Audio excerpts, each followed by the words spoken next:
Hey everybody, and welcome to Epic Everyday, our weekday podcast for busy, stressed out Christians who want to do more than just survive. I'm Liz Ferks, and this is my husband Evan. Good morning.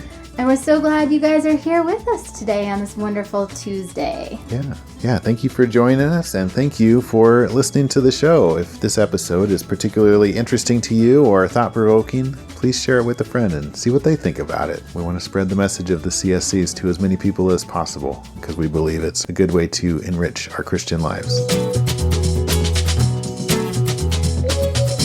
So this week we are talking about the basics, and since it's Tuesday, we're going to talk about surrender. Yeah. Thought we'd do a deep dive on the CSCs this week. Yeah, and just to recap, since we're doing a recap week, the CSCs are being calm, surrendered, centered, connected, and complete. Good job. Yeah.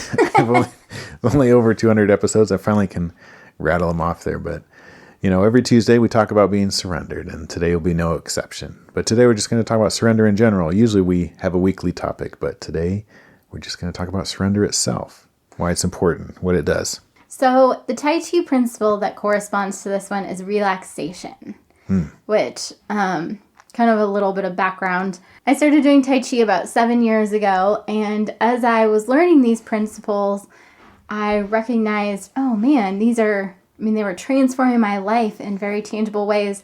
And I started to see how there were all these corresponding things in a Christian spiritual life, in the Bible, everywhere. Yeah. So even though in Tai Chi, we talk about relaxing because that's where our power comes from in a lot of ways. Only as we relax can everything drain down into the ground.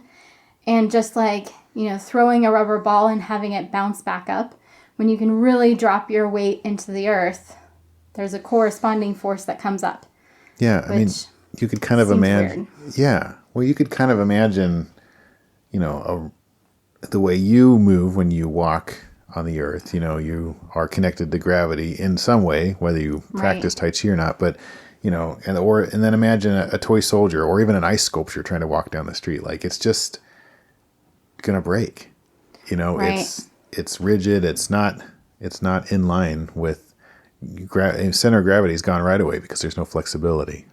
Yeah, and it's easy to tell that you get more power when you're relaxed if you just try a few simple exercises. Like if you've ever been smacked by somebody who's asleep, it really hurts. If you're a parent, you probably had that happen.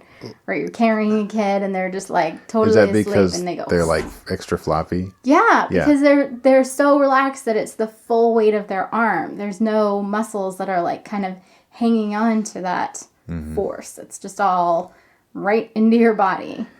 Yeah, it's kind of the opposite of what we see in movies. Like if Jet Li or somebody's punching somebody so rigid and so like all of his muscles are tense, and we think that's so much power, but it's interesting. There's less power there. Yeah, there's some videos of Peter Ralston sparring with people on YouTube and stuff. It's kind of interesting if you want to check it out. Like he's just so loose and fluid.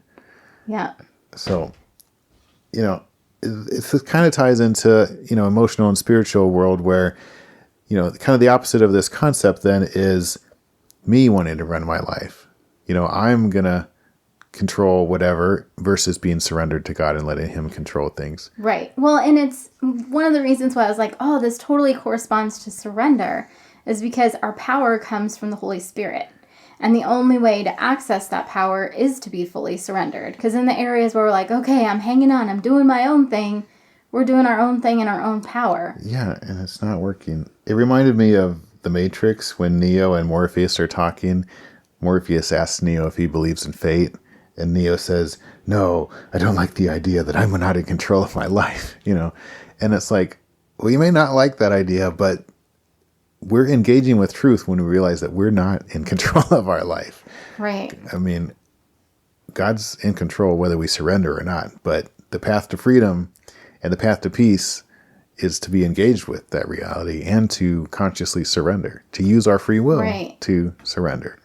Yeah. Well, and it just, to me, it's kind of like, superhero movies where you have the superhero who gets dropped in a vat of something and suddenly becomes super strong, or, Superman, and like in his own strength when he's separated from his superpowers, he's just as strong as an average person. You know, get him around kryptonite, he's not that strong. But then when he has his superpowers, when he's, you know, being charged up by the sun, he's super strong. And that's kind of what we're like as Christians. We can live in a place where we just have an average amount of power, where we're all kind of bumbling through life and trying to do our own thing, or we can be charged up with superpowers. Mm-hmm. Yeah, but it's still kind of, in our mind, I think, flipped on its head, because to get into that place where, you know, the Holy Spirit is our strength, we've got to turn over all this power that we think we have. Right. And as humans, we do have power. We have free will. We're created in the image of God. Yeah, so we it do seems have like a lot, lot, right? But, you know, freedom comes from realizing that we never really were in control. Right. And there's so many things we're not in control of. I mean, if you just think about all the times when you don't have a choice, like what's the weather going to be like today? What's the traffic going to be like today? You know, there's all these different things that you really don't have any control over. Yeah. And it's good to try to remember that, to think of those things that we obviously don't have control over. But then the things that we think we have control over, an image that's always helped me, and I use this phrase in my prayers even, is with an open hand. To see my hopes and dreams, my expectations, my plan for the afternoon even, holding that with an open hand, because I don't know if I can accomplish that or not. You know, I don't know if that's really what God has in store. I just thought of another analogy. So it's like having one of those cool mech suits. Yeah. You know, like one of those ones where when you move your arm, it moves the mech's arm. And when you move your leg, it moves the mech's leg. Like there's still that power in the sense that like we're moving stuff. But when we're moving in the power of the Holy Spirit, when we're climbed inside the mech, it's pretty amazing. And when we're following the orders of our general, right? We're not just out there trying to smash up whatever with the mech suit.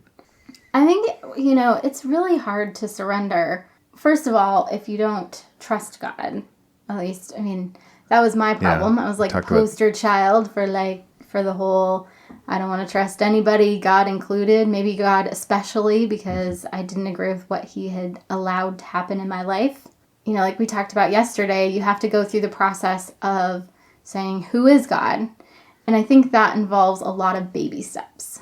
A lot of, you know, in Tai Chi, one of the things that we do is when you put your weight down, you gradually put it into your foot. You don't just like stick it all in there. You just move slowly. And it takes a lot of practice. And it sounds kind of weird, but. Yeah. It's interesting. Just if you were to observe a Tai Chi class, it just looked like people are standing around sometimes. Yeah. Well, it's hard to do, man. It's hard to stand there and to not, you know, tense up or to let go of your agenda and just kind of be in the moment. Well, and that's kind of part of the full immersion style of learning to surrender or be calm or any of these concepts. You're standing in a room and it's quiet and it doesn't feel like you're doing a whole lot. And it starts to get kind of boring, but we're still trying to, you know, do what the teacher's telling us to do, and we're learning, you know, in our body. We have to make an effort to try something different and to grow and learn. Right. So I think there's that little bit of, okay, how much do you trust God? Surrender that much, and he will help you trust him more the next time. And then every time that you're surrendering and he's coming through and doing, you know, amazing things, that helps us trust him a little bit more the next time and step a little more fully, put a little more weight into that step. Some practical ways to practice that are there are 3 that I always talk about. 1, go to bed on time. Yeah. Which is really hard to do. Trust that us. You're right. You're trusting there that you don't have to burn the candle at both ends. And it's especially hard for people who are trying to, you know, I think of you as like a writer. I mean, so many writers say they do their writing in the middle of the night when the rest of their family's asleep. And it's like, really hard to not do that, to just be like, okay, I'm going to go to bed at the right time and I'm going to get up at the right time. It's like God says in Psalm 127, "In vain you rise early and stay up late, toiling for food to eat, for he grants sleep to those he loves." So if you're rising up early or staying up late because you're trying to provide for yourself, that's not surrender. Yeah. So go to bed on time. Okay. And then the second one is to have a weekly Sabbath where you just, for me, the way that I define my Sabbath is I take 24 hours where I don't do anything that would go on my to-do list. It takes practice. We're working on it. You're probably better at it than I am, actually. I have a different schedule than you do. Yeah. But yeah, I love it because it means that I get extra time to, read spiritual books, do my Bible study, do personal growth things where I'm reading just, stuff that I'm curious about. Mm-hmm. Yeah, I think we do well to realize that keeping the Sabbath is one of the 10 commandments. If that's our, it's like, oh, we're not going to lie, we're not going to murder, we're not going to commit adultery. Oh, and we're going to keep the Sabbath. It's just as important as all that stuff. And it's so great. God does so many miracles when you start keeping the Sabbath because he provides, he takes care of things that you didn't think you'd be able to do the day before or, I don't know. He just always takes care of us. So, and then along with those things are to tithe, which is another way of surrendering with your money. Very practical. And, there's little things you can come up with that are just personal for you. One of the things that I do is I always leave the quarter in the Aldi cart. If you don't have Aldi where you are at, Aldi is a grocery store, and in order to get out a shopping cart, you have to put a quarter in.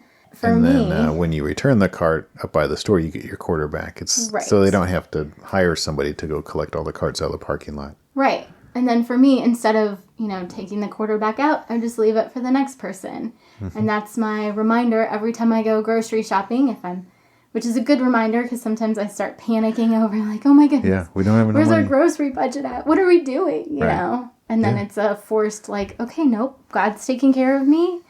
This is something that I prayed about, like, how can I show that, practice surrender? And that was something that God showed me. So. Yeah, I think those are really great examples. What is that line like?